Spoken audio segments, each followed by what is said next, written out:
Suena la música de la información, aquí está MBD Noticias en la pantalla de TV Ciudad y está con Natalia Nogués en la co-conducción como siempre. ¿Cómo andás, Natalia? Bien, ¿y vos, Martín? ¿Todo bien? ¿Cómo te trata el invierno? Vos sabés que te iba a hablar de eso, ¿no? En nuestra primera edición de invierno, nuestro primer invierno compartido.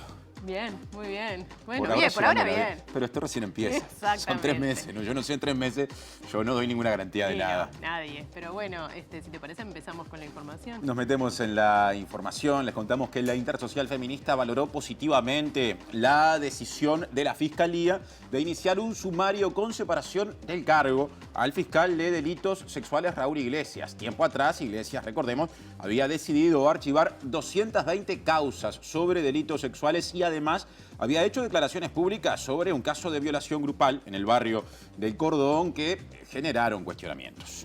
En respuesta a la decisión de Fiscalía, la senadora nacionalista Graciela Bianchi criticó al fiscal general de la Nación, Juan Gómez, y pidió que se lo convoque a la Comisión de Asuntos Administrativos del Senado. Según dijo, la citación no solo es por la sanción impuesta a Iglesias. Ya estaremos metiéndonos en este tema. Ahora, si te parece, repasamos los otros. Exacto, en los títulos a continuación.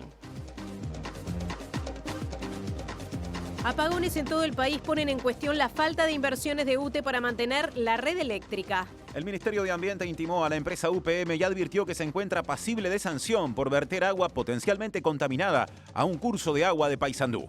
Frente Amplio prepara llamado a sala del ministro de Industria, Energía y Minería, Omar Paganini, por permiso a cables para que vendan internet.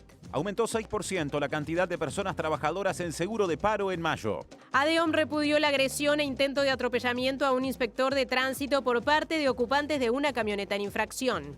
El presidente de ACE admitió que busca solucionar con laboratorios la falta de medicamentos básicos en los hospitales públicos. Sindicatos vinculados a ANCAP pararon y se movilizaron hasta Torre Ejecutiva en defensa de la petrolera estatal. El SMU declaró conflicto por la desafectación de 17 cargos médicos del Instituto Nacional de Ortopedia y Traumatología. Se remataron varias policlínicas que pertenecían a la ex mutualista Casa de Galicia. Aumentan a 16 las mujeres asesinadas por la violencia de género en el país. Ecuador moviliza a los militares ante avance de protestas de los indígenas.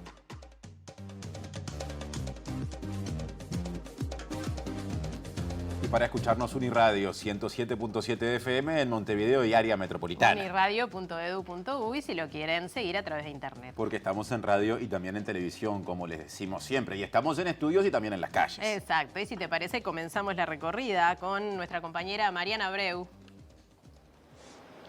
¿Cómo andan, compañeros? Estamos en Torre Ejecutiva, en donde funciona el Ministerio de Ambiente, porque, como decíamos en titulares, esta cartera decidió intimar a la empresa UPM por verter agua potencialmente contaminada a la cañada 1, cañada que desemboca en el arroyo Santana, en Guichón, departamento de Paysandú. El Ministerio de Ambiente le advirtió a esta empresa que puede ser sancionada por este tema, porque justamente desarrolla sus actividades en un vivero en la zona. Enseguida vamos a estar ampliando esta información. Gracias, Mariana. Este es uno de los adelantos desde Móviles. Nos queda el segundo. Natalia de Brum, ¿por dónde andás? ¿Qué tal? Muy buenas noches, compañeros. Una agresión que se vivió en las últimas horas a un inspector de tránsito es lo que derivó en una investigación que está haciendo la Intendencia, pero además también en repudio por parte de ADEOM. Total rechazo a esta acción que además piden todo el peso de la ley. En un ratito vamos a estar hablando con Valeria Ripoll, secretaria general de ADEOM. Muchas gracias, Natalia. Segundo adelanto. Ahora hay adelantos en estudios. Exacto. Julieta Núñez Tomás, nuestra compañera aquí cerquita. ¿Qué tenés preparado para hoy? Martín, Natalia, ¿cómo están? Bueno, vamos a comentar un poco lo que venían ustedes haciendo la introducción al inicio del informativo, que tiene que ver con el sumario al fiscal Raúl Iglesias, una de las organizaciones que estuvo desde el comienzo alertando los peligros en cuanto a la revictimización y otras cuestiones vinculadas a el género que podía llegar a tener la tarea que estaba desarrollando en la Fiscalía Especializada en Delitos Sexuales. El trabajo de este fiscal, de Raúl Iglesias, es la Intersocial Feminista. Con ella fue que hablamos y lo que nos mencionaban es que el sumario a este fiscal es una señal muy importante para las víctimas que denuncian delitos sexuales y que da de alguna manera el mensaje de que la Fiscalía Fiscalía puede equivocarse, pero que también puede reparar sus errores. Así que vamos a estar repasando cuáles fueron los hechos que llevaron a tomar esta decisión por parte del Fiscal General de la Nación y también compartiendo la opinión de Andrea Tuana, integrante de la Intersocial Feminista. Hoy hubo movilización de un sindicato y un ente público, mañana lo harán en conjunto todos los entes. También hay sectores de la actividad privada que están atravesando por momentos de reclamos y conflictos. En torno a todo esto, ¿qué se dijo? Hoy estamos acá defendiendo al ANCAP y al rol social y productivo de los entes. De las situaciones más complejas que estamos viviendo hoy es cómo en realidad situaciones laborales se comienzan a judicializar. Desde hace más o menos 16 meses hay médicos trabajando con un contrato que ya de por sí es precario, que surgió a raíz de la pandemia cuando el INOT fue un centro COVID. Recién José Minarrieta del Sindicato Médico del Uruguay, antes Fabio Riverón de Fuesis en un sector del Supergas sigue habiendo reclamos y primero Gerardo Rodríguez de FANCAP. Más adelante iremos a todo eso. Exacto, y si te parece cambiamos de tema. Sí. La Intendencia de Montevideo inició un trámite de información de urgencia para establecer lo sucedido en torno a un procedimiento de inspección del tránsito donde un inspector resultó agredido y reaccionó tras el intento de atropellamiento en una camioneta en el barrio La Comercial. Lo anunciaba recién nuestra compañera Natalia de Brun. Y MBD Noticias accedió al video del camión de Guinche donde se observan dos vehículos en infracción. Estamos justamente viendo en este momento ese video. Las dos camionetas estaban estacionadas frente a una parada de ómnibus y el funcionario de la Intendencia iba a retirar los vehículos con el guinche cuando las personas ocupantes de las camionetas salieron de un comercio y regresaron al vehículo. Y empezó a pasar lo que vemos ahí.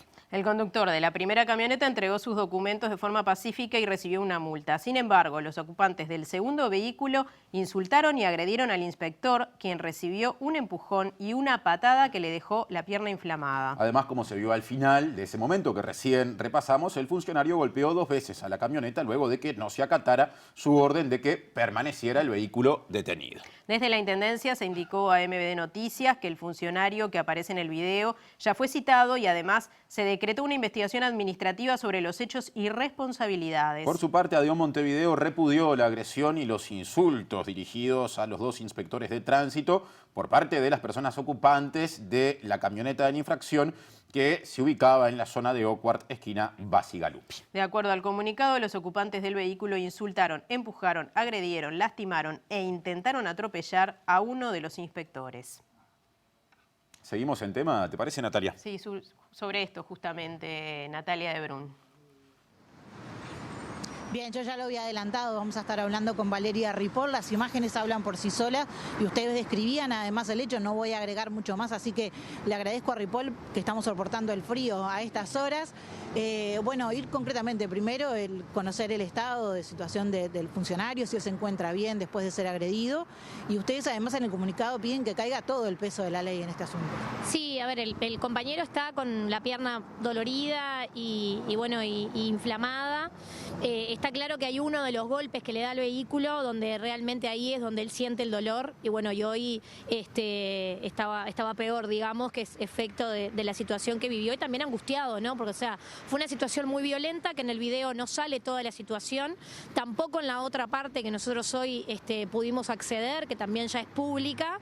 El inicio de este hecho es que los inspectores, en realidad el inspector iba en el guinche, ve que los ómnibus están parando a mitad de cuadra en la calle Oquart y se detienen para ver por qué no podía acercarse al cordón el ómnibus y era porque habían 2 camionetas que estaban paradas en la zona de la parada del ómnibus. No habían personas dentro de las camionetas.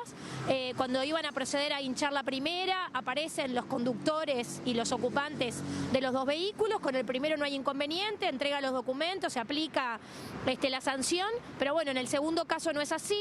Ya vienen gritando, lo insultan, lo empujan, arengan para atropellarlo, o sea, realmente fue una situación muy angustiante y bueno, obviamente que el compañero no se siente nada bien en el día de hoy. La realidad es que los inspectores de tránsito del país están viviendo una situación muy violenta. Nosotros presidimos la Federación Nacional de Municipales, se lo planteamos al Congreso de Intendentes después del último hecho de violencia fuerte que fue en San José, cuando le bajaron las motos a las inspectoras que estaban haciendo un operativo. Nosotros planteamos la necesidad de trabajar con el Ministerio del Interior. El problema es que esta situación que sucedió ayer es un procedimiento de rutina. O sea, tendríamos que pensar en tener un policía por cada inspector que sale a hacer una tarea en cualquier parte del país. Y bueno, obviamente eso es imposible de realizar. Entonces, hoy los delegados de los inspectores de tránsito se reunieron con la administración para, bueno, ver qué se puede ajustar para mejorar la seguridad del trabajo de los compañeros. Pero bueno, se ve que hay un nivel de violencia muy grande porque por algo que es una sanción a una falta que cometieron estas personas, la reacción es absolutamente desmedida. Y bueno, esperamos, como te decía, sí, que caiga el peso de la justicia. Ya en la vez anterior la justicia falló, por lo menos para nosotros, de una forma muy coherente, porque el nivel de violencia fue muy grande. Y bueno, esperamos un fallo similar en esta situación. ¿Hubo denuncia? Sí, se realizó la denuncia, que de hecho con abogados de la propia Intendencia, porque fue en horario de trabajo, se hizo la denuncia penal y de hecho todos los inspectores de tránsito denuncian todas las situaciones para que, bueno, también quede constancia del nivel de violencia que están viviendo y ante cualquier situación que les pueda pasar, porque ellos están en la calle cotidianamente, ¿no?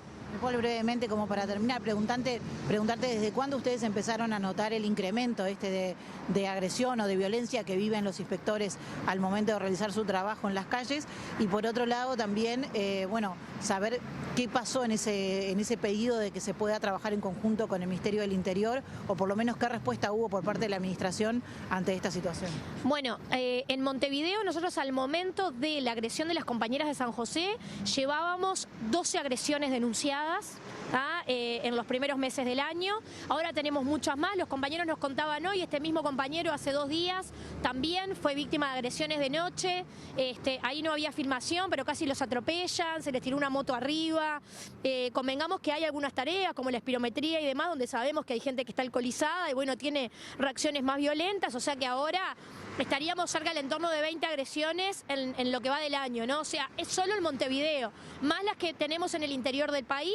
Tenemos la respuesta favorable del Congreso de Intendentes, estamos trabajando en un protocolo, pero como te decía, pensado para operativos y para tareas como la de espirometría, donde bueno, hay un gran marco de trabajadores y, bueno, y requieren y se puede coordinar la compañía. Lo que es imposible es pensar en esta compañía individual de cada equipo de trabajo, porque bueno, es inviable y lo sabemos, pero queremos ajustar sí con la Intendencia algún tipo de procedimiento que bueno, que también garantice que no pase esto de que públicamente salió un trocito del video, ¿no? O sea, salió la última parte donde se intenta dejar como responsable de la violencia al inspector sin ver todo lo anterior que sucedió, que llevó a la reacción del compañero, que no la vamos a justificar, pero que la realidad es que cuando te intentan atropellar 2 veces, te insultan, te empujan, bueno, uno es humano y reacciona, equivocado o no reaccionó, pero la realidad es que no pueden pasar este tipo de situaciones donde de una situación que fue muchísimo más larga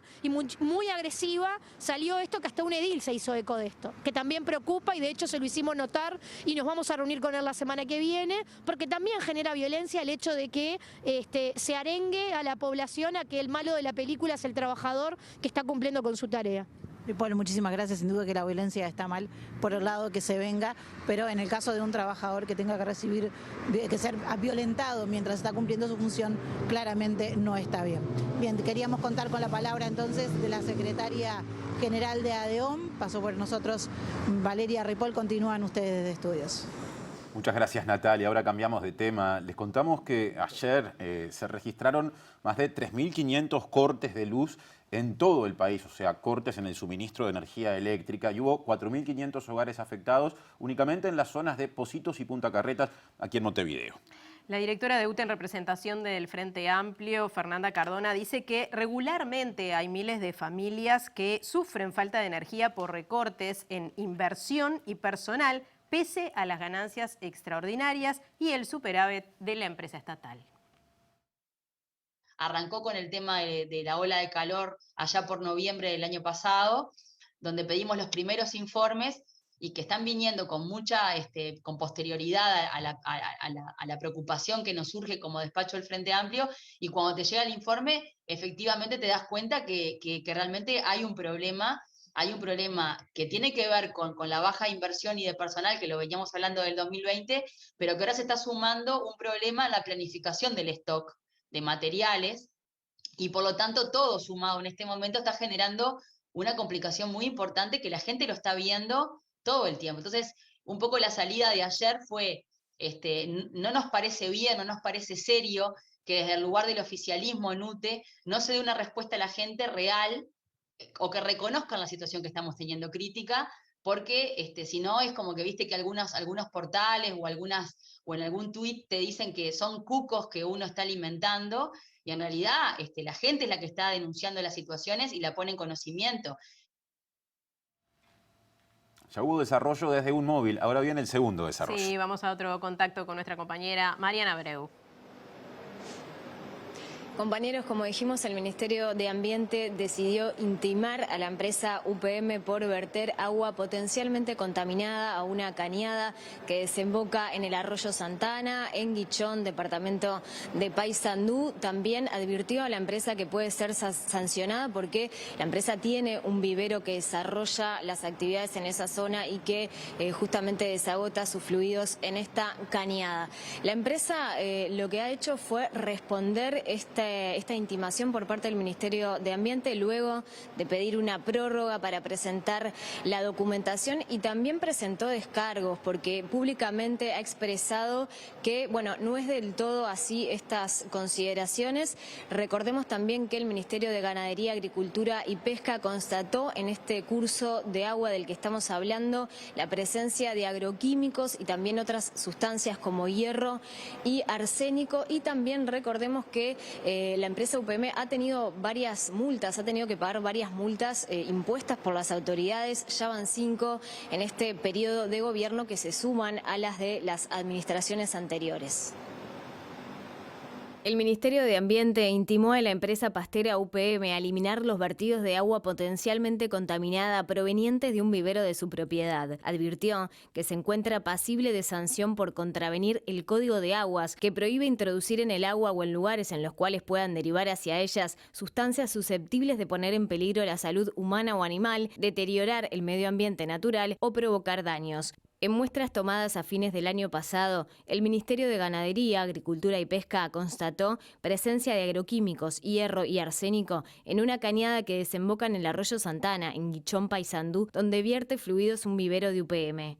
Las áreas de calidad y control ambiental del Ministerio de Ambiente informaron que el vertido proveniente del vivero Santana a la cañada presentan evidencia de plaguicidas y que el sistema de conducción y almacenamiento de líquidos del establecimiento da indicios de carencias en su mantenimiento y diseño que deben ser subsanadas. La cartera de Ambiente intimó a presentar información sobre los principios activos utilizados por la empresa y el resultado del monitoreo de ellos. La intimación, con fecha de principios de mayo, instó en el plazo de un mes a la firma de presentar un plan de evacuación de sus fluidos, evitando verterlas al exterior, medidas de mitigación y suspender la aplicación de herbicidas fuera de la zona de los bordes de invernáculos. UPM solicitó una prórroga para presentar la documentación que deberá monitorear el Ministerio de Ambiente y establecer si hay observaciones o no al respecto. Según afirmó la empresa MBD Noticias, la firma ya presentó la información correspondiente.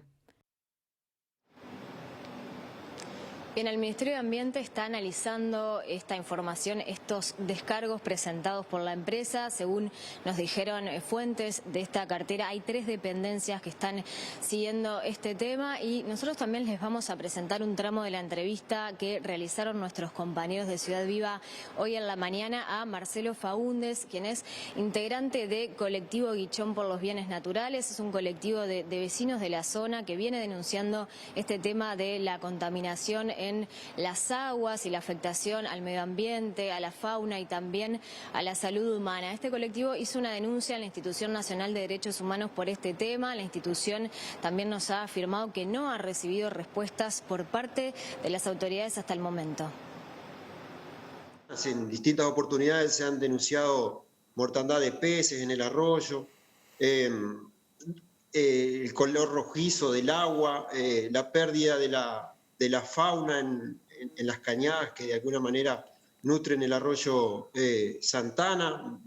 Como lugareño vemos que algunas especies ya no están, entonces hemos trasladado eso a distintas autoridades. La empresa publica datos, pero en realidad se autocontrola, no hay una presencia del Estado en monitoreos periódicos, y bueno, fue el compromiso de Amarilla de poder llevar adelante estos estos monitoreos y no hemos tenido hasta el día de hoy una respuesta concreta de acciones llevadas adelante por el Ministerio de Ambiente.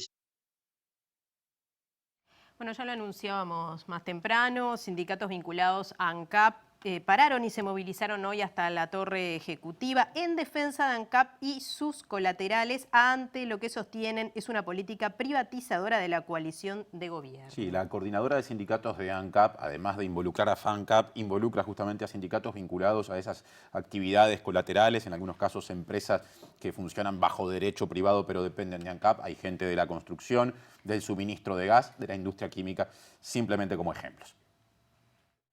Hoy estamos acá defendiendo al ANCAP y al rol social y productivo de los entes.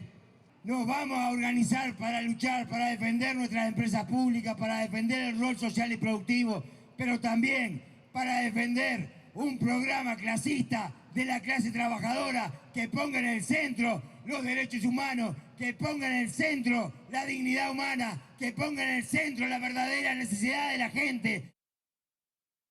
Veíamos a Gerardo Rodríguez, el presidente justamente de FANCAP, quien consideró que el gobierno presidido por Luis Lacalle Pou, entre otras cosas, es antiobrero. Exacto. Justamente esto fue parte de lo que dijo en el acto que veíamos.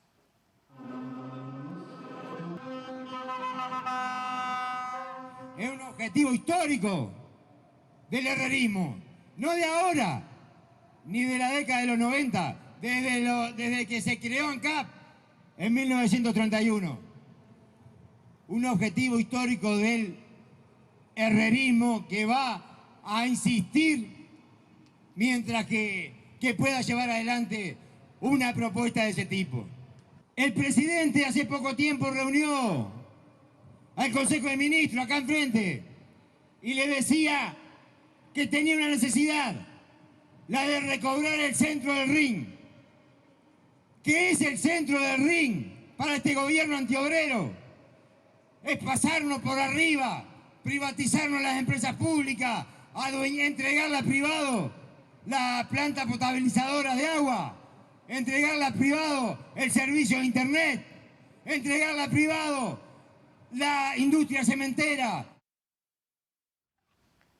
Bueno, y la Federación de Trabajadores de la Industria Láctea decidió reanudar los paros desde ayer a la medianoche por el conflicto que mantiene con las industrias debido a la falta de acuerdo en el convenio salarial. Estos paros van a ser de 8 horas por persona trabajadora, a implementarse aparte entre la hora 0 y la 21 de este 21 de junio y también el sábado 25. Cada sindicato en cada complejo industrial va a decidir qué día y a qué hora las y los trabajadores van a realizar justamente este paro, o sea, van a cumplir con la medida que se ha definido. Y seguimos, el Sindicato Médico del Uruguay declaró conflicto por la desafectación de 17 cargos médicos de guardia interna del Instituto Nacional de Ortopedia y Traumatología, luego de que los profesionales se negaran a firmar contratos precarios por menos de la mitad de la remuneración que recibían. Lo veíamos al comienzo del MBD Noticias Central de hoy. Hablamos con José Minarrieta, que es secretario del Sindicato Médico del Uruguay, que dijo que esta situación va a dejar sin asistencia a más de 60 pacientes que están internados e internadas en el instituto. Desde hace más o menos 16 meses hay médicos trabajando con un contrato que ya de por sí es precario, que surgió a raíz de la pandemia cuando el INOT fue un centro COVID, y que había mejorado mucho la situación asistencial porque lo que se denomina guardia de piso, que son los médicos que están 24 horas asistiendo a la totalidad de los pacientes internados ante cualquier complicación que en pacientes posoperatorios o preoperatorios suceden, y que están disponibles las 24 horas. Esos contratos estaban con valor hora similar a las funciones de alta dedicación. En marzo, sin aviso, ellos cobran con un mes de atraso, o sea que recién se enteraron a principios de mayo, se redujo prácticamente a menos de la mitad el valor hora que estaban cobrando sin ningún aviso, ni a las organizaciones gremiales, ni a los médicos en particular. Y ahora la pretensión es que firmen un nuevo contrato con ese valor hora, y además disminuyendo drásticamente a la mitad la cantidad de horas, lo que haría que, por ejemplo, en la noche hubiera un solo médico para atender 68 camas, que es lo que tiene el INOT. Cambiando de tema, les contamos que el presidente de la Cámara de la Construcción, Diego O'Neill, dijo que la inversión en infraestructura pública registrada hasta el momento por la actual administración está por debajo que la registrada en el quinquenio anterior. Dijo que si bien es importante la inversión en el área de vialidad, es escasa en otras partes del rubro. Con la información de cuentas del año pasado, lo que se maneja es para el quinquenio una inversión en infraestructura pública, más allá de que el financiamiento pueda ser privado también, pero al final del día es una obra pública, en torno del 2.8% del PBI. Eso está poco por debajo del quinquenio anterior y bastante por debajo del anterior también. En la parte de vialidad hay una inversión fuerte, algunas obras también con financiamiento privado, pero en las otras áreas la inversión es más escasa. En vialidad es probablemente sí un número récord este año por todas esas cosas que estuvimos hablando, pero en el global de la inversión no es un año récord, no, entendemos que no. Bueno, veíamos ayer el inicio de esta reunión, pero anoche la mesa política del Frente Amplio comenzó a analizar los pasos a dar ante la habilitación otorgada por el gobierno para que 5 empresas de cable brinden servicios de Internet. Si bien hay quienes en el Frente Amplio entienden que a largo plazo habría que habilitar un proceso de reforma constitucional que impida justamente que el sector privado pueda prestar servicios de Internet, en lo inmediato lo más probable es la citación al Parlamento del ministro de Industria, Energía y Minería, Omar Paganini. Los sectores con presencia en la mesa política y la representación de las bases analizaron la estrategia a seguir luego de escuchar los informes de los directores frente amplistas en Antel y en la URSEC, Daniel Larrosa y Pablo Siris, respectivamente. Tanto asistentes a la reunión como parlamentarios frente amplistas aseguran que es un hecho que Paganini será convocado al Parlamento para que se le soliciten explicaciones por la caída del monopolio de Antel en Internet para hogares y también por la compra de las señales de los 3 canales privados hecha por la Telefónica Estatal para emitir parte de sus programaciones por celulares. Entrevistado en Lado B, el senador del MPP, Alejandro Sánchez, dio por muy probable la citación del ministro. Yo creo que el Parlamento tiene que tomar este tema. Habrá que ver cuál es el formato, cuál es la manera, pero tiene que tomarlo. Por tanto, hay que convocar al ministro a que dé explicaciones. En paralelo, algunos sectores frente amplistas sugieren que a largo plazo deberían impulsarse cambios constitucionales que garanticen que los servicios de Internet estén bajo la órbita del Estado. En ese sentido, un grupo de personas asesoras en telecomunicaciones del senador Sánchez presentó un borrador de artículo para reformar la Constitución que establece que el servicio de acceso a la infraestructura que hace posible las telecomunicaciones, tecnologías de información y comunicación, incluyendo Internet, será prestado exclusiva y directamente por personas jurídicas estatales. La idea se basa en el concepto aplicado en otros países de que el acceso a las telecomunicaciones es un derecho humano y también se alinea con la defensa de la soberanía nacional, según quienes la impulsan. Y las decisiones en torno a las telecomunicaciones y que involucran a Antel generaron múltiples polémicas. En las últimas horas, una que involucra al presidente del directorio de Antel, Gabriel Gurméndez, y al director en representación del Frente Amplio, justamente Daniel Larrosa, quien denunció que aumentaron las transferencias a rentas generales previstas para 2022.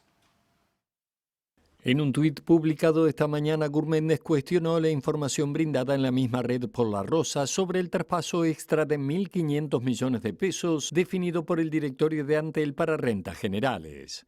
El directorio incrementó los aportes a rentas generales para el año 2022. De 3.325 millones de pesos presupuestados pasaron a 4.860 millones. Solo con esos 38 millones de dólares se podría haber bajado la tarifa de Internet fijo el 9%, había escrito Larrosa y valorado que la privatización no se hizo para bajar las tarifas.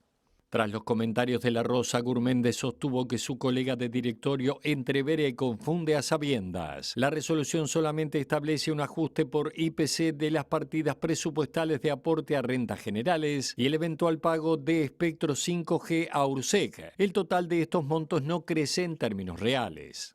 Desde el despacho de Larrosa se indicó a MBD Noticias que en el tuit de ayer se incluyeron los documentos aprobados por el directorio para que no haya dudas sobre el alcance real de la decisión, que implica el traspaso de dinero del rubro inversiones a transferencias porque no se proyecta necesidad de pago de espectro en este año.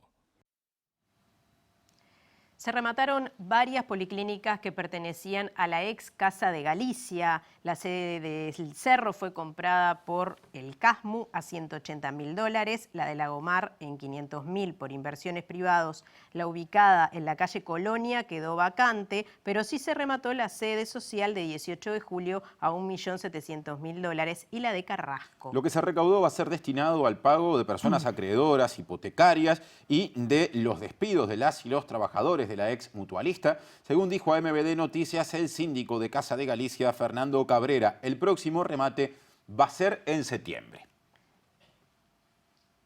Y los pacientes que concurren al centro de diálisis de la ex Casa de Galicia manifestaron su preocupación porque dicen desconocer cómo seguirán siendo atendidos. Hablamos con César Tonar, que es representante de las personas usuarias, y sostuvo que necesitan tener información más clara porque hasta ahora lo que saben es o está vinculado a trascendidos.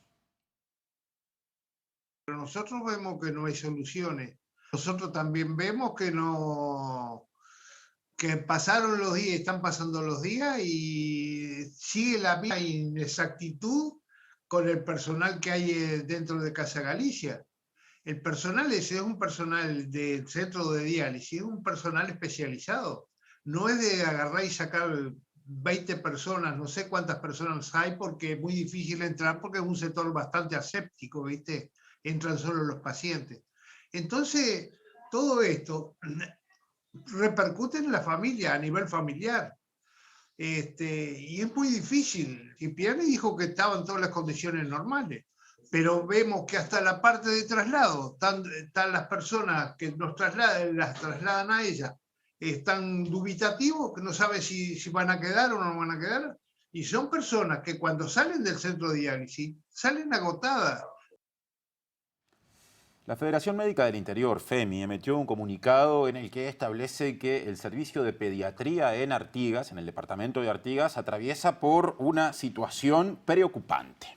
El gremio de médicos del interior indicó que a pesar de mesas de trabajo de parte del Sindicato Médico Artigas FEMI, la asistencia pediátrica en el Hospital de Artigas no es completa ni estable en sala, en guardias de urgencia y tampoco en la asistencia a partos y cesáreas. La escasez de personal médico especialista en el norte del país, sumada a la insuficiente dotación de cargos en ACE, es un problema que se viene prolongando en el tiempo y que responde, entre otras cosas, a la falta de incentivos que fomenten la erradicación de personal médico en esas localidades, tanto económicos como de acceso a la información. Se puede leer en el comunicado de FEMI. Exacto, en esa línea el gremio añadió que en el contexto actual se hace imposible con los recursos disponibles cumplir con los estándares mínimos establecidos para un servicio de pediatría hospitalaria. Aunque se han tomado medidas paliativas ante esta situación, tampoco en el presente se están logrando su objetivo, señalaron desde la Federación Médica. La situación afecta a usuarios y está exponiendo a los colegas a niveles de sobrecarga ya imposibles de sostener en el tiempo. Como gremio de los médicos del interior, tenemos la obligación de poner esta situación en conocimiento de la población, ya que consideramos que hemos agotado los caminos en busca de soluciones, finaliza el comunicado. Y ahora cambiamos de tema porque esta mañana apareció un maletín frente a la sede de Fiscalía de Delitos Sexuales. Esto es en la esquina en Montevideo de las calles Cuareim y Avenida Uruguay. El objeto fue encontrado por un funcionario policial y debió intervenir la Dirección de Explosivos del Ejército, que implosionó el maletín constatando que estaba vacío. Nosotros recibimos, como recibimos habitualmente, las llamadas a través del 911. Fue comunicada a la Dirección Nacional de Bomberos de que se había encontrado un maletín en las afueras de Fiscalía. Ahí se activaron los protocolos de seguridad y se procedió al traslado de nuestro equipo hasta el lugar. Se realizó primero rayos X para ver si se podía determinar qué era lo que se encontraba dentro del maletín, y al no haber un resultado conclusivo, digamos, se procedió a la disrupción del maletín, encontrándose que el maletín se encontraba vacío. ¿Estaba abierto, cerrado, semiabierto? Estaba cerrado y a través de los procedimientos nuestros lo pudimos abrir para ver de que efectivamente el maletín se encontraba vacío. Cada operativo tiene una duración diferente dependiendo de la zona de la ciudad donde se produce el operativo y dependiendo de otros factores externos, por ejemplo, si hubo algún tipo de amenaza, a veces se producen llamadas telefónicas. No fue el caso, simplemente alguien encontró el maletín y le pareció raro y llamó al 911 producto del hallazgo. Y de la Fiscalía de Delitos Sexuales, pero hablando del cambio en su titularidad, entre otras cosas, justamente vamos a encargarnos ahora, o se va a encargar el informe que viene de Julieta. Exacto, ya nos adelantaba algo, algunas reacciones en torno a esta decisión, ¿no?, de sumario y separación de cargo del fiscal Raúl Iglesias. Julieta. Muchas gracias, compañeros. Así es, porque como decíamos al inicio, el fiscal general de la Nación, el fiscal de Corte Juan Gómez, dispuso que se iniciara un sumario por la tarea, por la realización de su trabajo del fiscal Raúl Iglesias. Es un sumario que tiene envuelto, que lleva consigo la separación del cargo y la retención de sus haberes, un 50% de su salario, para investigar sus tareas vinculadas principalmente a 2 casos y a algunas repercusiones públicas y mediáticas que estuvieron allí vinculadas a su tarea desde que asumió la titularidad de la Fiscalía de Cuarto Turno especializada en delitos sexuales. Si les parece, vamos a compartir un poco cuál fue el recorrido de lo que sucedió en los últimos meses y que terminan desencadenando este sumario. Lo primero que sucede y lo que vamos a compartir aquí, que tiene que ver con esto, aunque no está directamente relacionado todavía con el fiscal Raúl Iglesias, es una denuncia por violación grupal que fue el 23 de enero, el domingo 23 de enero, que realizó una víctima y denunció que había sido violada por varias personas en un apartamento de Cordón. Es ese caso que se conoce como la violación de Cordón. Luego, el 1 de febrero, se hicieron públicas, se divulgaron mediante un programa de radio audios con contenido sexual íntimo de ese momento y esto tuvo varias repercusiones. Una de ellas es que, por ejemplo, la víctima fue echada de su trabajo a raíz de esta divulgación. El 4 de febrero, 3 días después, la fiscal que estaba a cargo de esto, que es Silvia Lovesio, logró la imputación de 3 mayores de los 4 implicados en esta causa que hasta el momento estaban emplazados.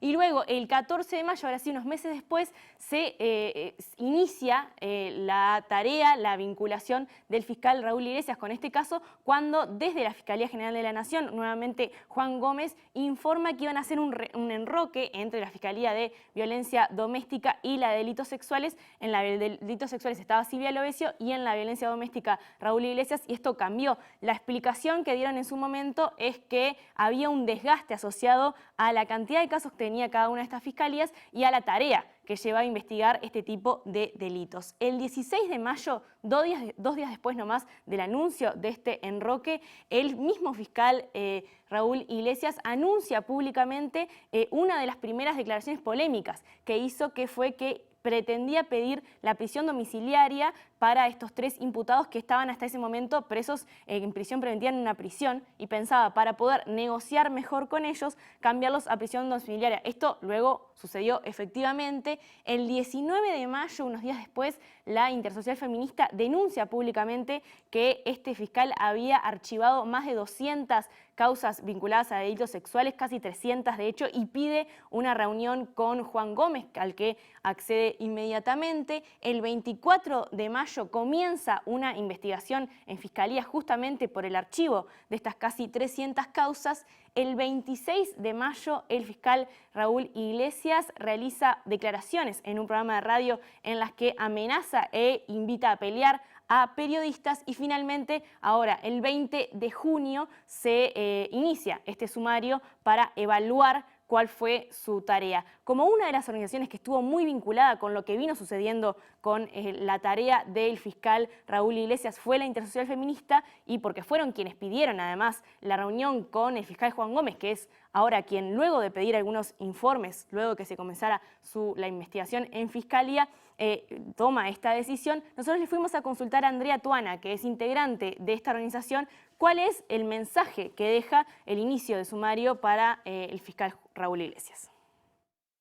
Que esto es una señal muy importante para las víctimas que confían en la justicia, que denuncian, que llevan los elementos que tienen, porque bueno, la persona lleva lo que le pasó, en algunos casos hay más prueba, en otros casos hay menos prueba, pero es el deber del fiscal del caso hacer la investigación y sobre todo hacer una investigación proactiva que busque justamente recabar la mayor cantidad de prueba posible para que ese delito no quede en la impunidad.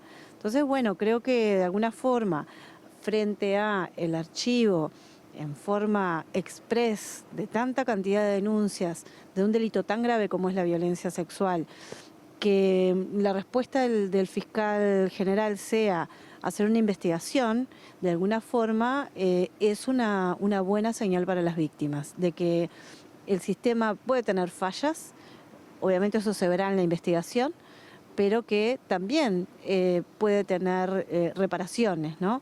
Entonces, bueno, nos parece eso, una señal importante hoy para las víctimas que quieran denunciar y que todo esto les haya generado un temor muy importante y una gran inseguridad y también una gran angustia a muchas víctimas que han denunciado y que están esperando y no saben qué pasa con sus causas. Julieta, desde la Intersocial Feminista se hizo una campaña justamente con las víctimas de todas estas causas que fueron archivadas. Sí, lo que intentaron hacer fue comunicarle a la población en general que cuando se realiza el archivo de una causa, ellos pueden reclamar por esto y llevar su caso a otro fiscal o a otra fiscal para que lo investigue y para que vuelva a abrir su causa si tiene nuevos elementos y continúe ese proceso, porque muchas veces esto podía quedar como que, bueno, se archivaba la causa y no se hacía nada más. Pero igualmente lo que nos decía Andrea Tuana cuando le consultamos sobre esto es que no es un simple trámite, no es, bueno, se lo presento a otro fiscal y listo, que esto genera mucho estrés, mucho dolor, mucha angustia en las víctimas porque justamente estamos hablando de delitos sexuales, no son cualquier delito y este tipo de movimientos generan un gran desgaste y también dificultan la tarea de la justicia, que es acelerar estos procesos. Juli, el caso o la situación que se da cuando se cambia de fiscal, que es lo que va a ocurrir dada esta circunstancia, en el caso puntual de la víctima de violación grupal en el Cordón va a generar determinadas consecuencias. Sí, le consultamos sobre esto también a Andrea Tuana. Esta va a ser cuando se logre identificar ahora quién va a ser el fiscal o la fiscal nueva, que eso nosotros lo consultamos. Hoy a la Fiscalía no se sabe todavía quién va a tomar los casos que estaba atendiendo hasta ahora el fiscal Raúl Iglesias, pero cuando se realice ese cambio va a ser el tercer fiscal que actúe en esta causa en 5 meses. Y esto obviamente genera consecuencias en la víctima y lo que nos mencionaba Andrea Tuana justamente es que estos procesos de justicia que son demorados, lo que hacen es suspender la vida de esa persona. Ella lo que nos decía es que una persona no está tranquila esperando un resultado judicial cuando está hablando de una violación o una violación grupal, como es este caso, y además un caso que fue sumamente mediático y que, como ya mencionábamos, tuvo varias consecuencias en la vida de esta persona. Recordemos que el abogado de esta víctima ya había presentado también un escrito frente a Fiscalía por la revictimización de esta denunciante por la tarea y por los dichos públicos del fiscal Raúl Iglesias. Así que lo que ella nos mencionaba es que esto alarga aún más un proceso y que genera una suspensión en la vida de la persona que tiene impactos en su vida laboral, en su salud mental y en muchos otros aspectos de su vida. Para finalizar el informe y sobre esto que estábamos hablando, le consultamos a Andrea cuál es la visión que tiene la Intersocial Feminista de todo el sistema judicial y de cómo trabaja en los casos que tienen que ver con la violencia basada en género. El sistema de justicia, donde está la Fiscalía, pero también están los jueces, los equipos técnicos y la propia policía como auxiliar de la justicia, ha sido un sistema sumamente hostil para las denuncias relacionadas a delitos de género, a violencia doméstica, a violencia sexual. Ha sido un sistema hostil, un sistema revictimizante, que ha generado mucho descrédito, ¿no? de la palabra también de los niños, niñas y adolescentes que dicen que sufren abusos sexuales o explotación sexual. Entonces, en ese contexto estamos, por más de que tengamos una ley, la 19.580, que genera un montón de derechos para las víctimas y obligaciones para la respuesta judicial, estamos en un contexto donde el sistema sigue siendo hostil, el sistema en general tiene muchísimas fallas, muchas debilidades, está absolutamente desbordado, tiene técnicos que no tienen ni idea de lo que es la violencia de género, de lo que es un abuso sexual, de cómo recabar una prueba. Hay funcionarios dentro del Ministerio del Interior que no están dando una respuesta a la altura de las necesidades de las víctimas, y en las fiscalías es dispar. Hay una unidad de víctimas que trabaja muy bien, que está muy bien posicionada y que tiene conocimientos sólidos sobre la temática y hace un muy buen acompañamiento a las víctimas. Y tenés fiscales que hacen desastres, bueno, a la prueba está este caso, y otras fiscales que trabajan muy bien. Entonces, es dispar, y eso no puede ser, ¿no? No puede ser que tú vayas a recibir del sistema de justicia una respuesta que va a depender de la persona que te toque.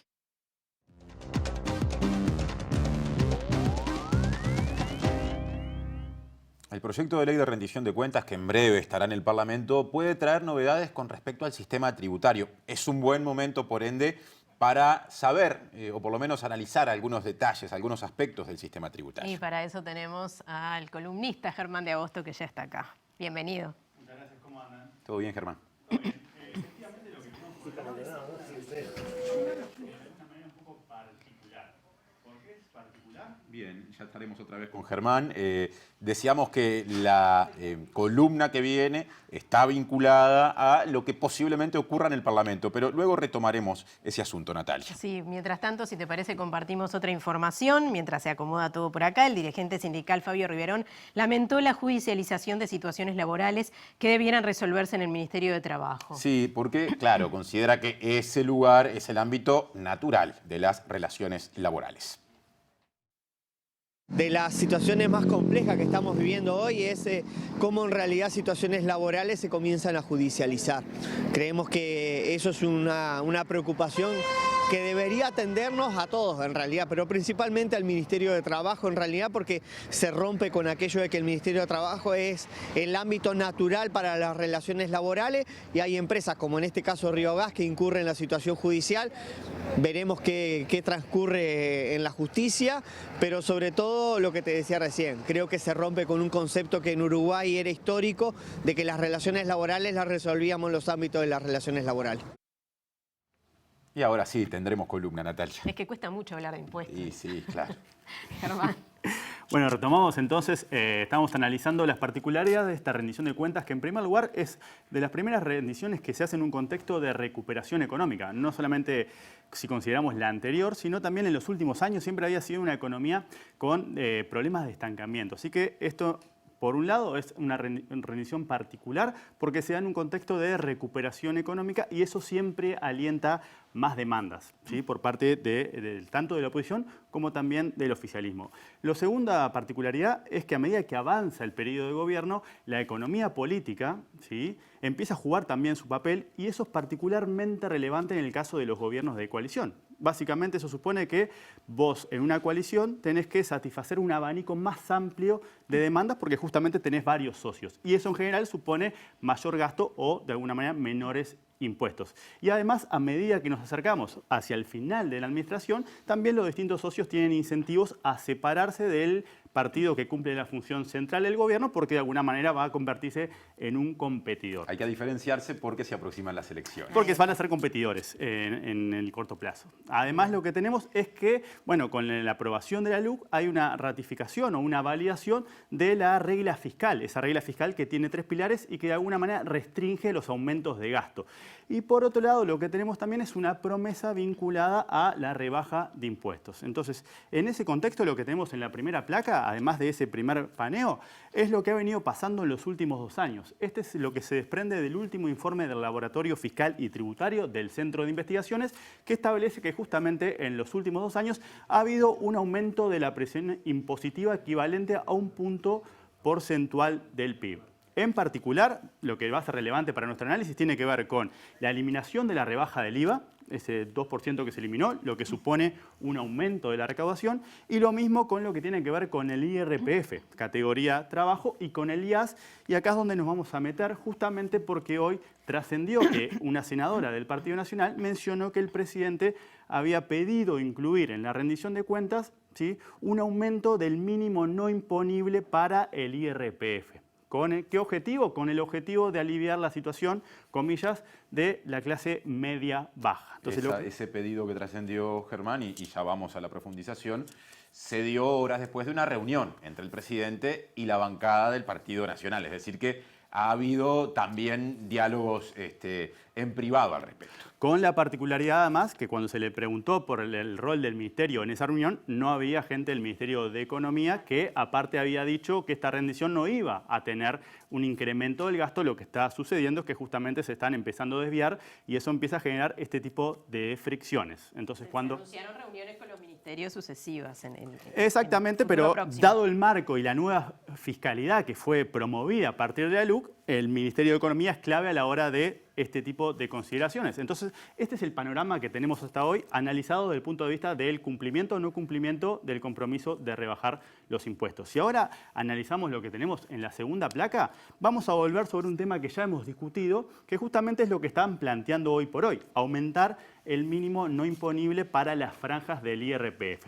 ¿Se acuerdan que hace un tiempo, durante muchos años lo que se hizo fue ajustar las franjas del IRPF y del IAS, ¿sí?, por el IPC, en el entendido de que si una persona gana más en términos reales, en mayor capacidad de compra, bueno, paga más impuestos. Los últimos 2 años ese criterio se modificó y pasó a justamente ajustarse por el índice medio de salarios. Si analizamos lo que pasó en estos 2 últimos 2 años, es justamente el índice medio de salarios creció por debajo de la inflación. Esa diferencia es justamente lo que pauta la caída del salario real, pero también tiene incidencia sobre hasta cuál es el alcance del IRPF, porque ajustar por el que aumenta menos, esto es entreverado, pero de vuelta, ajustar por el que aumenta menos es equivalente justamente a aumentar las alícuotas del impuesto. Es, de alguna manera, agrandar el calderín y eso supone un aumento de la recaudación, porque el mínimo no imponible hoy por hoy es menor del que habría sido si se hubiese mantenido el criterio original. Esa diferencia, ¿qué es lo que supone? Que en el 2022, por el IRPF se habrían recaudado o se van a recaudar 50 millones de dólares más. Y lo mismo pasa con el IAS, porque mantiene la misma lógica de ajustes. O sea que lo que tenemos acá es un aumento de la carga impositiva, que justamente es lo que releva el CIMBE, y justamente es hacia dónde iría el planteo que trascendió en el día de hoy a partir de los comentarios de la senadora en función de esa reunión. O sea que sucedería lo mismo. Lo que tendrías es, podrías volver a desandar el camino. La diferencia que tenés entre esos 2 topes, ¿sí?, es 1.200 pesos. Eso es cuanto más bajo fue el umbral del que empezás a pescar. Por eso la noción del calderín. Entonces, el aumento para empatar la situación que teníamos en el 2022 y para cumplir efectivamente con el compromiso de rebajar la carga impositiva tendría que ser por lo menos superior a 1.200 pesos. Eso empataría la situación que vos tendrías hoy de haber mantenido el criterio original. Esto siempre es confuso porque involucra a contrafácticos. ¿Qué hubiese pasado? Sí. Y además es relevante por el comentario de que esto es una propuesta que va en la dirección de aliviar la carga de la clase media-baja. Hay que pensar que el IRPF, al igual que el IAS, es un impuesto que paga 1 de cada 3 trabajadores formales. O sea que, de alguna manera, si vas por el lado de aliviar la carga de la clase media-baja, sería más conveniente o fortalecer las prestaciones sociales o ir por el lado de las rebajas del IVA. En particular, las rebajas del IVA focalizado, que fue lo que analizamos justamente para sacarle el componente regresivo y ajustar para que paguen menos justamente lo que tienen menos. De hecho, el cálculo que hay a partir del laboratorio fiscal es que la rebaja del 2% en el IVA, ¿sí?, que fue lo que se eliminó, genera una recaudación adicional equivalente a 20 millones de dólares. ¿Sí? O sea que de vuelta lo importante es, para empatar la situación que teníamos hace 2 años, el aumento debería ser por lo menos de 1.200. Si no, se mantendría el incumplimiento de ese compromiso de bajar impuestos. ¿Sí? Y por último, para rematar, ¿sí?, vamos a analizar simplemente esta placa que tiene que ver con una pregunta que se hizo. Por un lado, se hizo a la población en general. Este es un relevamiento de la usina de percepción ciudadana, es lo que vemos más a la izquierda. Y por el otro lado, es un relevamiento que surge de una investigación que se hizo entre más o menos 900 economistas egresados en los últimos 40 años y que en particular le pregunta cuán de acuerdo estás con esta afirmación, y la afirmación refiere a si los impuestos como el IRPF, que es un impuesto directo, debería ser el pilar del sistema tributario nacional, ¿sí? En lugar de los impuestos indirectos. Impuestos indirectos es el IVA. El IVA. Exactamente, que es un impuesto que grava las manifestaciones de la riqueza. ¿Qué es lo que se desprende de este análisis? Es que justamente hay una disociación entre lo que considera la población en general, que solo un 20% está de acuerdo con que el pilar de nuestro sistema tributario sean efectivamente los impuestos directos, como el IRPF, y un casi 60% de los economistas que están de acuerdo. O sea que esta disociación siempre hay que tenerla en cuenta a la hora de analizar potenciales cambios que puedan surgir a partir de todas estas discusiones que van a ir tomando mayor o se van a encender un poco más en los próximos meses en el marco justamente de la rendición de cuentas o en instancias futuras de justamente de reforma tributaria. Muchas gracias, Germán, y hasta el jueves, o sea, hasta el jueves. Pasado mañana otra columna. Nos vemos el jueves. Y ahora seguimos hablando de temas, o volvemos a hablar de temas vinculados a la ciudad de Montevideo. Exacto. Mañana inician las obras para el ensanche del puente sobre el arroyo Pantanoso en la avenida Luis Valleverres, en el barrio Paso de la Arena. Se estima que el trabajo demandará unos 6 meses. Durante ese periodo no se podrá circular sobre el puente, por lo que habrá desvíos en las calles y en los recorridos del transporte público. Vemos el informe, por favor. Me habían informado que iban a cortar hace poco un sobrino, pero no sabía que ya era mañana. Sí, el tema que nos preocupa un poco con los ónibus, ¿no? Las personas que van a trabajar. Que se haga la obra está bárbaro. A mí me parece bien, porque digo, esta obra la estábamos esperando hace mucho tiempo y me parece muy bien. Digo, por lo menos, gracias a Dios van a hacer esto. Pero bueno, sabemos, digo, que el tema es que, bueno, la venta callejera y eso tal vez se complique un poco. Yo vendo chorizos acá ya hace 2 años y bueno, vengo trabajando bien hasta ahora. Ahora cortan la entrada, esta esquina muere. Yo me voy a tener que ir. Yo, por ejemplo, a partir de mañana, no sé si mañana vengo a ver qué tal o ya directamente no vengo, porque no sé. Es muy difícil, va a complicar acá la zona. En realidad, a mi pareja que va a trabajar y pasa por acá, capaz, le puede afectar y tendrá que agarrar otro camino. ¿Y qué te parece que se haga un ensanche, que se mejore el puente? Sí, me parece buenísimo, que va a estar bueno. El tema es el proceso, ¿no? Eso es lo que nos va a afectar. No, el resultado no, porque todo lo que quiere uno es el resultado, pero hay que pasar el proceso. Y bueno, pero algún día lo van a hacer, ahora, más adelante lo van a hacer. Y si es para bien, bueno, hay que aguantarse. Va a afectar un poco en el tema vehicular, pero va a ser bien porque ese puente está que se cae, está todo roto y vendría bien que lo arreglen.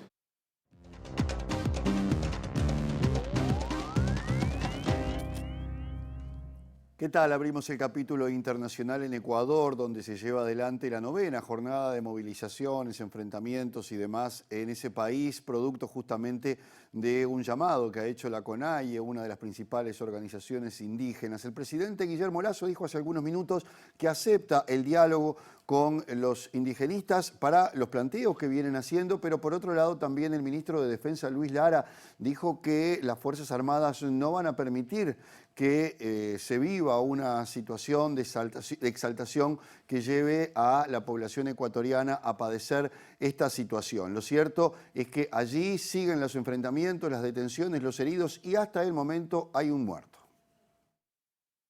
El ministro de Defensa de Ecuador, Luis Lara, dijo este martes que la democracia del país está en serio riesgo por las protestas que se están registrando en el país y que las Fuerzas Armadas no permitirán que se rompa el orden constitucional, ante lo que dijo es la acción concertada de personas exaltadas que impiden la libre circulación de la mayoría de los ecuatorianos y las acciones de grupos violentos cuyo único objetivo es crear pánico agrediendo y extorsionando a las empresas, a las instituciones y a las autoridades. Desde hace una semana la Confederación de Nacionalidades Indígenas del Ecuador Trabajador y otras agrupaciones sociales vienen realizando un paro y movilizaciones para protestar por el precio elevado de los productos de primera necesidad, la precariedad de hospitales públicos, los precios de los combustibles, la ausencia de créditos para promover la producción, la atención hacia el sector agrícola y la privatización de empresas públicas, entre otros. El presidente de Ecuador, Guillermo Lasso, aceptó este martes el diálogo propuesto por las confederaciones indígenas y aseguró que aguarda una respuesta, ya que desde el gobierno se acogieron todas las sugerencias presentadas por la CONAIE e indicó que desde su mejor predisposición y la de su gabinete está dispuesto a participar en un proceso de diálogo franco y respetuoso. Mientras tanto, Amnistía Internacional advirtió al presidente Lasso que la represión policial de las protestas está provocando una crisis de derechos humanos que recuerda a la de octubre del 2019, y la directora para las Américas de la organización, Erika Guevara, urgió al presidente a cesar la estigmatización y represión de quienes ejercen su derecho a la protesta pacífica, solicitando que se haga pública la información sobre personas heridas y detenidas, así como los cargos en su contra.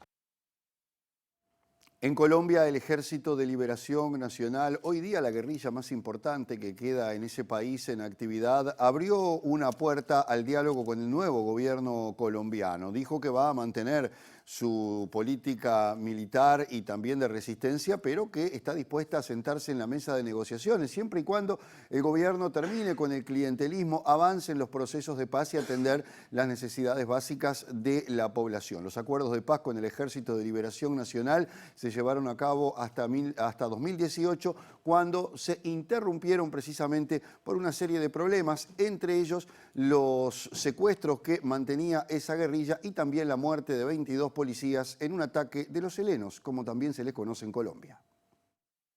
En un comunicado de su comando central, el Ejército de Liberación Nacional, la principal guerrilla colombiana, afirma que si bien mantiene activo su sistema de lucha y su resistencia política y militar, también su plena disposición para avanzar en un proceso de paz que dé continuidad a la mesa de conversaciones iniciada en Quito en febrero del 2017. La guerrilla también le da un aviso al nuevo presidente de que si no implementa cambios que se encaminen a superar el clientelismo y sacar la violencia de la política, avanzar en planes de inclusión social que contemplen empleo y emprendimientos para las mayorías, entre otros, no tendrá el respaldo del movimiento popular. La guerrilla, que ha crecido en fuerza durante el último gobierno colombiano, hizo un listado de causas que la tienen en pie de lucha, como la doctrina de seguridad nacional del gobierno y el añejo régimen clientelar violento, mutado hoy en un sistema corrupto y mafioso, según dijeron. El nuevo presidente colombiano, Gustavo Petro, se ha mostrado abierto a negociar con el Ejército de Liberación Nacional durante su gobierno y aseguró que quiere retomar el plan de paz del expresidente Juan Manuel Santos tras el fracaso de las negociaciones comenzadas en Quito en 2017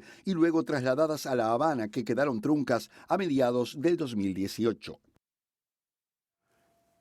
Los distintos escenarios de la guerra de Ucrania. Uno de ellos está teniendo lugar ahora con Lituania y con la ciudad de Kaliningrado, porque Rusia amenazó a Lituania con tomar medidas que va a padecer la población de Lituania si no desbloquean el tránsito hacia ese enclave ruso sobre el mar Báltico. Llegaron las primeras armas pesadas alemanas a Ucrania y en Ucrania propiamente dicha siguen los enfrentamientos, sobre todo en la región del Donbass.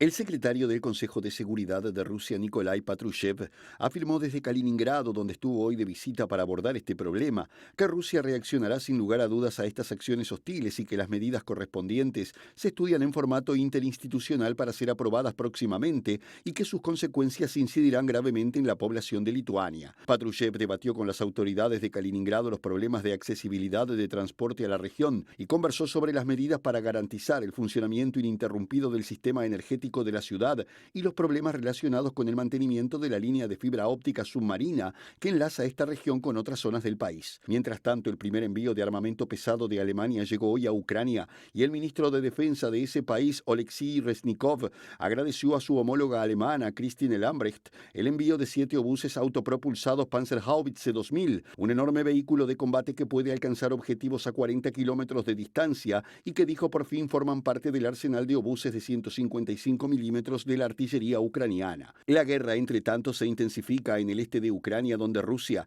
tiene suficientes tropas en Lugansk para lanzar una ofensiva a gran escala en esta región, en una zona donde todas las localidades aún bajo control de Ucrania están siendo bombardeadas, incluida la importante ciudad de Severodonetsk, donde las tropas de Kiev solo controlan la planta química de Azot, una situación extremadamente difícil, según el gobernador Yeri Gaidai, quien confirmó que Moscú se apresta para intensificar los ataques en todo el Donbass.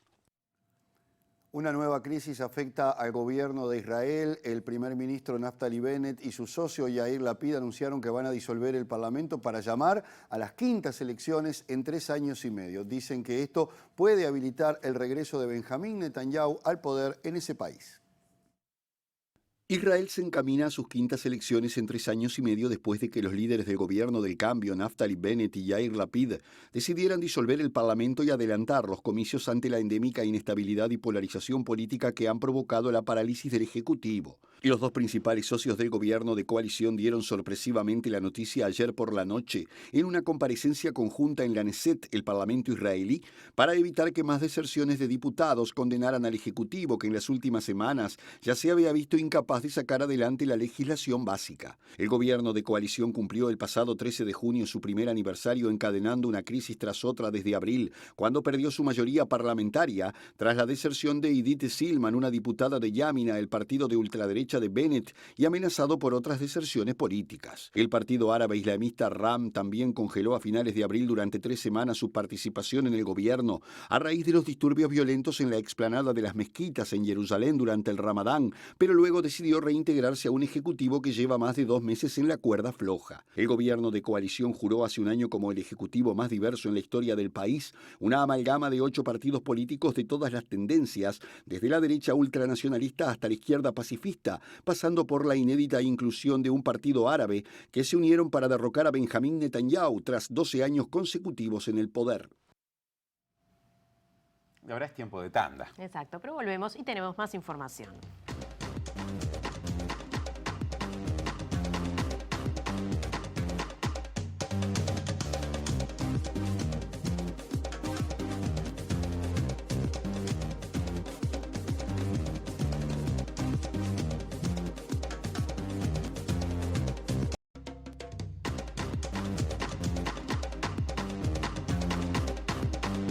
Seguimos con más.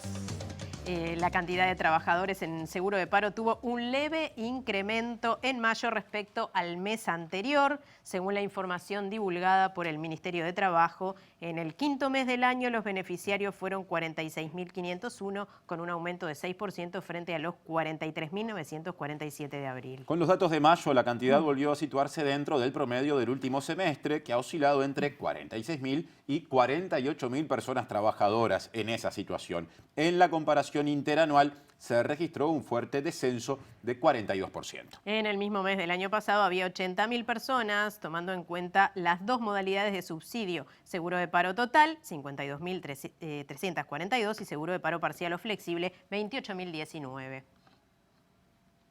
Estamos cerquita del final. Hoy en Lado B, mientras Wilmar Amaral no está, entrevista y conduce Natalia Nogués. Hoy me tocó a mí.